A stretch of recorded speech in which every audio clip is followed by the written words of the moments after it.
let's get talking about some of what he said, some of what he touched on, and also the internal affairs of the APC. I'm being joined tonight by the National Secretary of the All Progressives Congress, APC, Senator Basiru.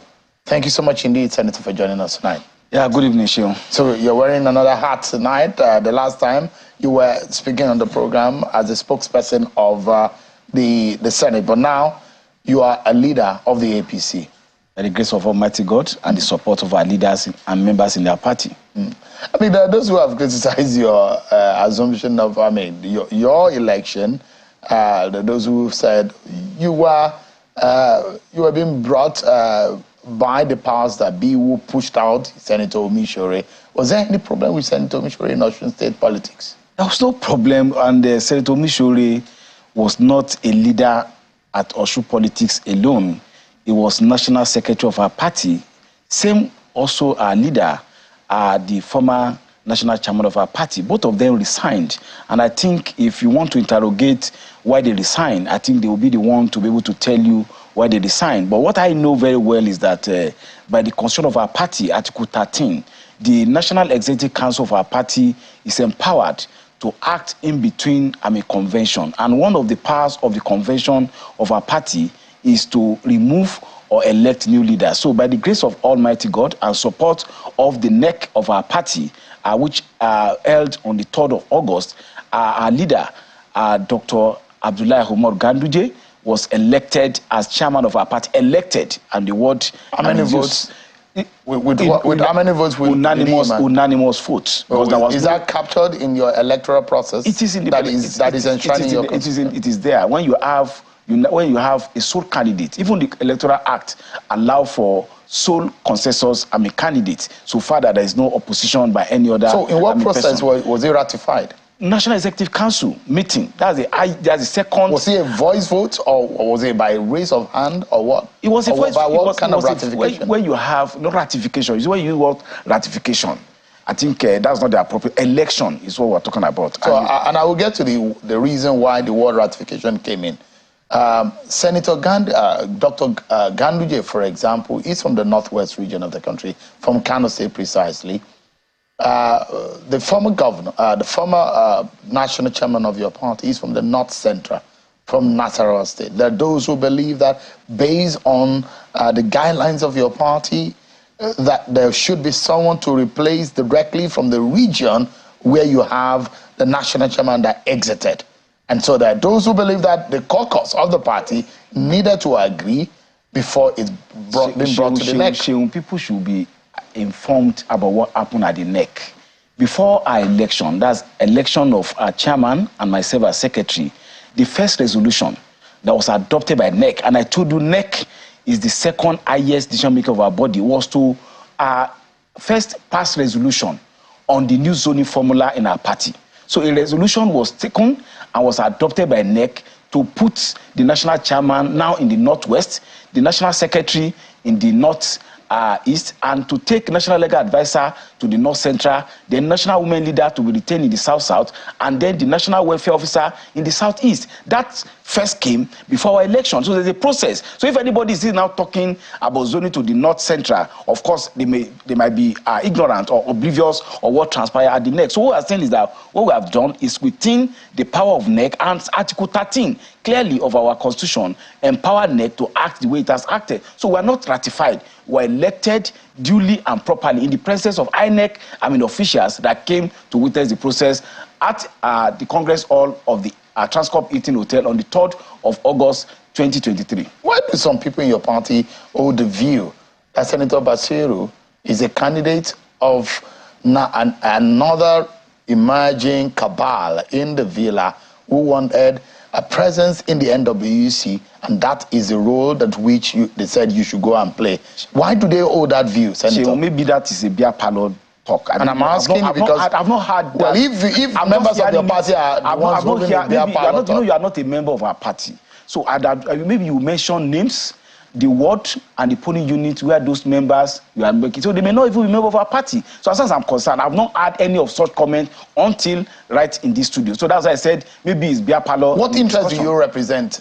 And I who represent are those interests of the progressive development? Who put you forward? Because you cannot be a candidate that pushed yourself forward. Did you push yourself forward? Who says I cannot put myself forward? Yes, I put myself forward, and I was elected unanimously by the NEC. And to say that who do I represent? I represent Progressive Development Party.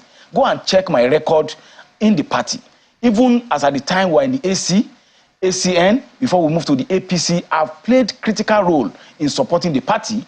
I was part and parcel of election of, a political party in virtually all the states of the federation. I've also handled assignment for a party at Imo East, primary election. I was the chairman. I was the secretary of the primary election in Edo State. I've also done election management work for a party throughout the country, setting up situation room and helping to mobilize and galvanize the party. So aside my work in the public service and the work, of course, of our chairman, if you are talking of somebody eminently qualified to be chairman of the ruling party today, it is Dr. Abdullahi Umaru Ganduje. Maybe you don't know his profile. Could it be the closeness of your closeness to the president, Ashwaji Tinubu? Of course, I'm close to the president, but that is not the reason. I'm telling you my profile. I am a two-term commissioner, a senator of Federal Republic, spokesperson of the 9th Senate, and somebody who has a track record of working for the party. Similarly, Dr. Abdullahi Umaru Ganduje, aside his closeness with the president, maybe you don't know his profile as a politician. He had been chairman of 3 of the 4 local government in Abuja, FCT. He had been secretary of political party at the state level, chairman of the party at state level, deputy governor for 8 years, governor of a state. That means a leader of the party at the state for 8 years. Who other person will you say is not qualified? I will just make allusion to what JF Kennedy said when he said he made his brother a secretary for justice in the United States. He said, go and get another American that is equally suitable for that position. Will he now become disabled just because of his closeness or his filial relationship with JF Kennedy? Are we going to be disabled because of our closeness and of our being disciples? And I use that word advisedly, of our leader, the president, Bola Ahmed Tinubu. We are eminently qualified and we are poised to recalibrate and reposition our party for greater heights. And you will do his bidding by the grace. Of course, leadership. If you want to be a good follower, a good leader, you must also be a follower. But the constitution of the party is clear. The role of the NEC is clear. The role of the convention is clear. The Progressive Governor Forum also have their own role to play. National Advisory Council and caucus. So it's not a question of doing the bidding. The bidding, of course, that anybody will want to do is to reposition our party, to make our party stronger and ensure that we win in all subsequent elections. All right. In your own view and understanding of party politics and government, between the leadership of the party and an elected official from the party, who do you think in terms of hierarchy now, what comes first? Take, for example, the national chairman in the party and the president, a state chairman and the governor. Which of these divide as more prominence? I wouldn't know whether you watched live the NEC meeting on 3rd of August. After our leader, our national chairman, was sworn in, and he came to join us on the high table, the president and the vice president did not sit until he gave directive that everybody, must sit. It shows what I give answer to what you are saying. The party is what, give birth to people who are in power. So it is like the hen laying, the eggs. So as far as politics is concerned, rudimentary government at all level, what is a political party? A political party is a group of people who believe in some programs and activities and want to get power through its representative to be able to put it in that place. So the political party play eminent role in modern governance. In fact, the highest level of political of any organization is political party, because that is an organization that is formed for the purpose of taking power and then be able to be in control of political economy and social development of a society. So your party is supreme. Definitely. Over and above the individual, even if it's the president of the government. Of course, you cannot even get nomination without the signature of the chairman and the secretary of the party. You must go through the rudiment of being elected through democratic process for you to get the ticket to be president or to be governors. So the party definitely is supreme. Let me take you to what has been happening recently, and I don't know how your party is able to resolve that. The non-confirmation status of 3 ministerial nominees of the president. The withdrawal of Misheti from Kano State, and Malam Nasir El-Rufai's name that is not confirmed. That has generated it, and he's not the only one. Telokotete and Mahmoud in Nasarawa State, Telokotete in Delta State. That's left your party members talking about that, and it's got some controversy. How are you able to resolve this? For example, Malam Nasir El-Rufai is saying that he's not interested any longer. Has he told you that? That is the information that we have. I've not had a leader. I'm reporting to you. I've not had that we have reported it here from his camp. We have it on good authority. He's the one that is nominated, and I've not heard him saying that he's no longer interested in nomination. I've also not heard that Mr. President has withdrawn that nomination. There's a difference between an inchoate process and a complete process. As regards Malam Nasir El-Rufai, my very good sister Stella Okotete, and my very good brother Danladi from Taraba State, the process is still inchoate. It means that the National Assembly, the Senate, had not turned down that nomination. They have not said, we're not going to confirm you. They said they want to look at certain issues that have been raised in certain security report. And of course, when on September 26, when the Senate resumes, we'll be able to know whether they will go ahead with the confirmation or whether they will not confirm. So it is too early for anybody to second guess what decisions the Senate will take as to confirmation of those nominees. And as to the withdrawal of nomination of equally my very good sister, Madam Shetty, is part of prerogative of Mr. President to decide whether the nomination should proceed forward or whether it should not proceed forward. Mind you, the question of appointment as minister is part of a political process. So if the political process, for instance, felt that maybe there are some other responsibilities that is supposed to be given to her, then she may be considered worthy of that responsibility. So as far as I'm concerned, you see, in politics, people make a lot of permutations, they make a lot of conjecture, which in fact is not reality. So as of today, as a matter of law, the nomination of those 3 ministerial nominees had not been rejected by the Nigerian Senate. There's no vote on it, either to reject or to accept it. So it's an inchoate process. In the instance, on the circumstance that Malam Nasir El-Rufai is no longer interested, what implication does that have for your party? I don't want to engage in hypothetical question. This is not a hypothesis. It's hypothesis. You know the reason? Let me put the question. I'm a legal practitioner. Just a moment. Let me put the question. And you do not have the information. And I'm putting the information to you tonight. I cannot then, so your information. Senator, if you allow me to land on my question, if you allow me to land on my question, I have, as a journalist, an information that Malam Nasir El-Rufai says he's no longer interested in that nomination. And I'm asking you as a party leader, where does that leave your party? I say until I hear from the man in question, I don't believe what you have said. And I have the right to believe and not to believe what you have said. So as far as I'm concerned, the question of the purported, and I use the word purported adversely, withdrawal of Malam Nasir is still in the realms of speculation. And as a trained legal practitioner, I cannot act on outright speculation, which is not grounded in concrete evidence. What you are saying is in law, they call it hearsay evidence, because it's not come directly from the person that is affected. It's not an admissible evidence in the law courts. Well, I guess, did you feel, when you got to Abuja today, did you feel that it rained today? Senator?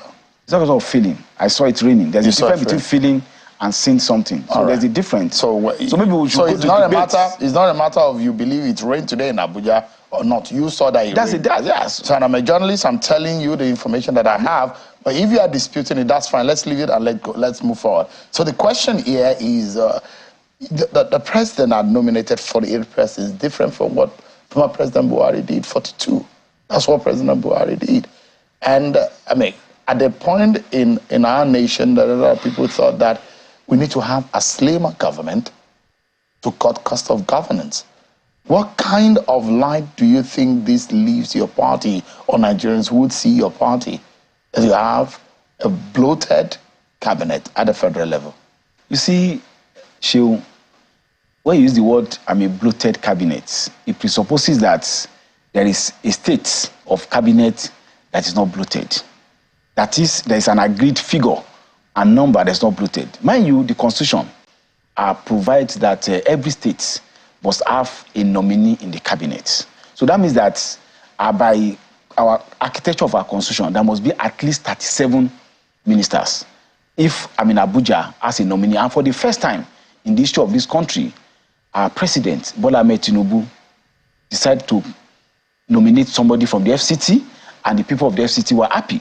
Then there may be some other peculiarities which may necessitate, because as of now, they have not even seen the kind of assignments that those ministers will be given, so you cannot be talking of over-bloating.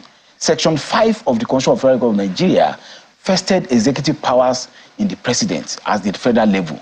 And he said this will be exercised by him directly or through some other persons like ministers of the Federal Government of Nigeria. So I think you should keep your gunpowder, and those commentators, let us know what kind of structure, what kind of assignment, what kind of responsibility the 48 people already assembled by Mr. President, and we will do in that regard. Then secondly, now talking about cost of governance. Cost of governance go beyond number of ministers. I am also an advocate of cost of governance, but the question is it the salaries and allowances of ministers that is actually the issue of cost of governance? My answer is no. Tackling the issue of governance, and I believe Asiwaju Bola Ahmed Tinubu is going to work on it, is about looking at harmonizing structures of our MDAs and ensuring those with overlap functions and some of them possibly with obsolescence function are scrapped away so that we can have a trim agencies. The budgets of those agencies are actually what occasion what we call the overbearing cost of governance. As at the 2021 budget, 2023 budget that was part of in making as a senator, when I was a senator, a serving senator, was about 8.5 billion or so goes to recurrent expenditure for the purpose of salaries and overhead. How much is the salary and overhead of the ministers? So even if you don't have any minister in the Federal Republic of Nigeria, it does not tackle the problem of overbearing cost of governance. Senator, so I'll take the last part you spoke about now, and you look at it, we're talking about cost of governance, and I know that having served as a commissioner and as a senator, you understand in totality what it takes to serve in those offices. In Nigeria today, even as a minister of state, whatever ministerial appointment that you have, there are statutory personnel that work with you. And these people are human beings. They're going to be paid. They have their own offices. They're going to have their own allowances. You travel. You're traveling with them. You do everything. They get their overhead. They get their own running costs and all of that. These are some of the issues. And the question is whether or not we think that we deserve them or we need them. But it's the fact that can the nation, with the state of our economy, bear those kind of costs? Isn't it a good time for us to tighten our belt? That is exactly the language coming from the executive at the moment. Sure, I agree with you. We need to tighten our belts, but we must do so with empirical data, not with speculation. I've told you that, if my memory serves me right, that the recurrent expenditure in the 2023 budget is about 8.5 or 8.7 billion. No, that's about 0.8. About 0.87 trillion. That's 870 billion. Of what fraction of that goes to the ministers and their aides and retinue of aides that you have mentioned? It's less than 2.5 or 5%. And that is statistics. So what I'm saying is that if you want to talk about cost of governance, it's not about ministers, it's not about special assistant to minister. It's about looking at the architecture of government, about looking at the MDAs that we have and those agencies with overlapping function, some of them whose usefulness, for instance, have been expended, then they'll be removed so that we want to streamline. And that definitely will affect the overall budget of that goes into servicing salaries and allowances of public service. So you don't really think that the president can go as much as 60? You really don't think that is not a problem. I'm telling you, I understand totally what you're talking about. I'm saying in a moment where a lot of people are saying, show us an example of how you're going to cut costs. If you say we should tighten our belt, you should show from government. If we say that we needed to cut costs of governance, or we need to trim down the size of government, the last president had 42 ministers. This new president is having 48. Does that show any sign of understanding that there's a need to trim the size of government? I think we are talking at cross purposes, Seun. What I'm telling you, I'm the one asking the question. You are the one speaking to Nigeria. I'm not telling you about the question. I'm not telling you that the cost of governance, fundamental as it is not really implicated largely by the number of ministers. It's implicated largely by the overhead and the salary payment of MDAs, which takes the large chunk of resources. So if you want to talk about trimming size of governance, it's not about what are the other examples you would like to for instance now how we can really practically cut costs of governance. I'll give you an example. Ministry of Information. How many agencies are under Ministry of Information? When you look at the Ministry of Information, I think they have almost about 11 or 12 agencies with people drawing salaries, with overhead being given to them aside capital foot. We look at the Ministry of Information. Let us look at those agencies. Who are those? Which of those agencies have overlapping functions? Which of those agencies can cohabit together? Then you'll be able to talk about reduction of personnel and expenditure. The huge resources that goes to government expenditure is not what political appointee gets. So as at the time I was functioning at the state, for instance, in Osun, when I was commissioner in Osun, the salary bill of Osun was about 3.2, 3.6 billion, and the entire political appointee gets less than 200 million or 250 million per month. So that even if you decide to scrap political appointee from the system, it does not really affect the bottom line as to the cost of governance. So what we should be probing, and which I believe our leader, our president, will do, is to look at the size and structure of the MDAs and see how we'll be able to create efficiency in terms of cost and delivery on the services for the people.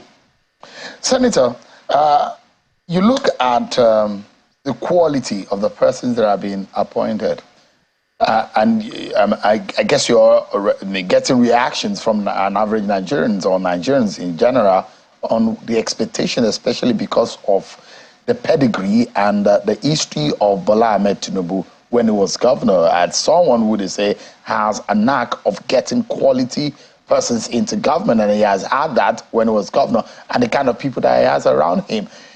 For those who are not pleased with the quality and the capacity, what do you say to them? You see, democracy is about heterogeneity of ideas. Everybody have the benefits and the privilege to make criticism. But the question is this: the person that will take decision have certain facts that some other people who don't even have facts. So you cannot expect 48 people to be appointed from a pool of 180 million people and everybody to agree that all of them are okay, or that even those 48 are okay. So people are bound to make criticism, either genuine or some born out of lack of information, some out of outright mischief. It is part of heterogeneity of democracies. But as far as I'm concerned, if you want to make criticism of those appointees, you pick them one by one and say why should they not be there, and why were they appointed? And the only person that can ask that is the president, and of course the National Assembly that has done the confirmation. For instance, will you say I don't agree? And the reason is the president is holding our office in trust for the people of Nigeria. Any action of the president, either even in appointment or even indeed, is doing it for as though Nigerians are doing it. The 200 million Nigerians cannot sit in that chair, and he's doing it in trust. So anything that he does, or any of the ministers, or even the senators does that, they are doing it at the expectations. And I'm not sure that Nigerians are wrong for having high expectations of the kind of persons or the capacity with the enormous blessings that God has given to people of Nigeria, and they're expecting that those who, even there are 50 of them or 60, they must be the best persons that you find in each of the states. And if they say they are disappointed in some of the crop of people that are in that cabinet, don't they have the right as people of this country? That's why I agree with you. There's heterogeneity of ideas, but the question is that by what parameter will you determine whether those ideas are not even that of minority. Do you think that this is the best cabinet Nigeria could get? That's the best. That's the best. Nigeria can get. That's the best. In every sector? That's the best. Let me explain something to you with respect, Eshion. You see, we have 200 million Nigerians, but only one person is vested with the executive powers by our constitution, whether out of wisdom or out of foolery. I wouldn't say that. But what I would say is that you cannot have 100 million or 200 million people taking decision. By voting for Asiwaju Bola Ahmed Tinubu, we have given him the mandate to act for and on behalf of 200 million Nigerians. And that mandate is a trust, just to have said. So the trust is there that is acting according to his oath in the best interest of Nigeria by putting those 48 men and women to serve in his cabinet. And of course, he also has the prerogative by Section 5 of the Constitution and Section 151 to also appoint special advisor and some other persons to assist him in discharging those responsibilities. The barometer will be, at the end of the day, is whether he has been able to deliver on the promise of revamping our economy, on the promise of galvanizing food security in terms of development of the agricultural sector. Has he been able to, at the end of the day, affect positively infrastructure development in our country, rather than talking about one personnel or the other personnel? Even in this station, if people are to be appointed as a prefect, some other people appointed will have people who criticize them, and that is the beauty of democracy. And according to our Yoruba people, all of us cannot sleep and put our head in the same direction.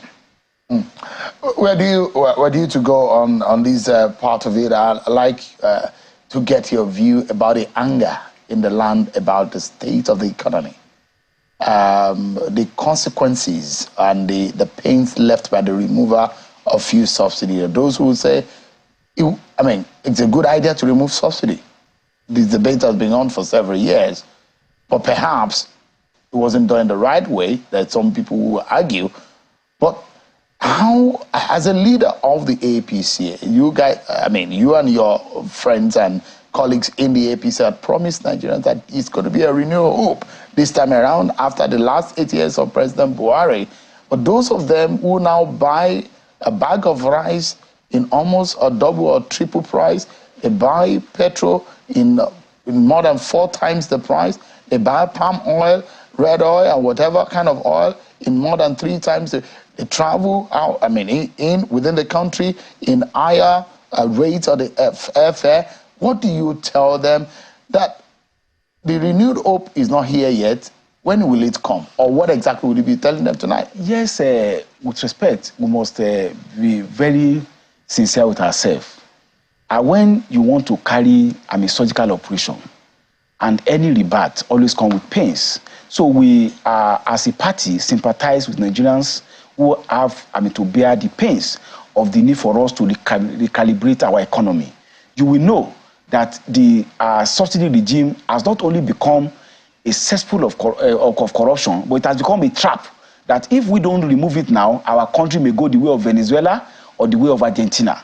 And at the same time, the subsidy of the Naira, that absence of floating of the Naira, has affected genuine investment into the country. So we believe that, yes, it's very challenging now. We cannot close our eyes to that reality. But in the long run, our economy will be better for it. And I must quickly comment on what, you played that you said Pastor Bakari said, although I don't see him as a politician, and with respect to him, I don't see him as even competent to say what he has said. The fact that we are talking of palliative does not mean that we are not confronting the headlong of correcting the dysfunction and the imbalances in the economy. So we are both addressing the issue of palliative as a immediate step, and addressing the fundamental problem that is affecting access to necessary resources to carry out infrastructure, to galvanize our economy, and to turn our economic run in a way that will have economic prosperity for the Nigerian people. So we are not limiting our project to issue of palliative. So it's just being selective in what he has said. Then when he's also talking about, when he also talk about, when you say Pastor Barcelo does not have the competence, what do you mean? He's a citizen of the country. I say competence in politics and what he's making comment about. He's a citizen of the country. He has idea. The fact that you have idea does not mean you have competence. He's entitled as a citizen. Like, for instance, now, I'm not an engineer. I don't have competence to make valid proposition in engineering field, even though I'm a citizen of Nigeria. So the fact that he's a Nigerian does not mean that he has competence in making criticism that he's making. But the question is, there is enormous expectation. People are suffering, and I hope your party are aware. We have a 4-year mandate, and so, by the grace of God, before the 4 years, even before the next 1 year, people will start seeing the benefit of the fundamental adjustment that is being made in the economy of our country. I know you. Let's close this now in 30 seconds, if you may be able to respond this quickly to this question. I know you have taken part, like you said, in a lot of election processes for your party. The election tribunal is set to give its judgment. There are those who are saying that your party is already planning to engage in a rerun election. Is that the case? With respect, I'm not supposed to make comments on a matter that is sub judice, but since you have asked me, for my knowledge of electoral law in Nigeria, and for having read, the petitions and also being part of the proceedings, I would say that all the petitions against President Bola Ahmed Tinubu election, they are hopeless, and nobody needs to even waste time in dismissing same. The 5 judges of the Court of Appeal who are sitting on will determine. Of course, but I'm just you ask me. If you don't ask me, I won't make any comments. Yes, they're hopeless petitions. Terribly hopeless. Yeah, interesting that you're a lawyer, and perhaps you're speaking of your fellow lawyers in this manner. Well, thank you so much, Senator, for speaking on the program tonight. Yeah, it's a pleasure being here to you. Thank you so much. Senator Ajibola Basiru, always combative. Thank you so much indeed, the National Secretary of the APC.